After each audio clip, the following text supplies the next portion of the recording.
For 10 months now, the Bangladeshi authorities have been spreading these baseless allegations. 10 মাস ধরে বাংলাদেশি কর্তৃপক্ষ আমার বিরুদ্ধে যে অভিযোগ তুলেছে তা ভিত্তিহীন। পুরো 10 মাসে তারা একবারও আমার সাথে বা আমার আইনজীবীর সাথে যোগাযোগ করেনি। বাংলাদেশ থেকে তারা এলোমেলো জায়গা থেকে আমাকে চিঠি পাঠিয়েছেন এবং অভিযোগগুলো বিশ্লেষণ করে বলেছেন, These addresses that they're being sent to, these letters that they're being sent to, the truth is, it's not fair, it's not just, and there's no evidence against me. It's not serious. And তার কোনোটি সত্যি নয়।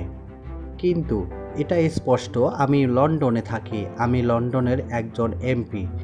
Professor Yunus to let go of this political vendetta and just let me do my job, which is being the MP for Hampstead and Highgate. আমি যেখানে থাকি সেসব জায়গায় এভাবে চিঠিগুলো আবার নতুন করে পাঠানো হচ্ছে, এতে আমার জীবনের হুমকি হয়ে যাচ্ছে। আমার বিরুদ্ধে যে অভিযোগ উঠেছে তার কোনো প্রমাণ নেই। তিনি ডক্টর মোহাম্মদ ইউনূসকে অনুরোধ করে বলেন, আমি লন্ডনের একজন এমপি, আমাকে আমার কাজ করতে দিন। Of this political vendetta and just let me do my job, which is being the MP for Hampstead and Highgate.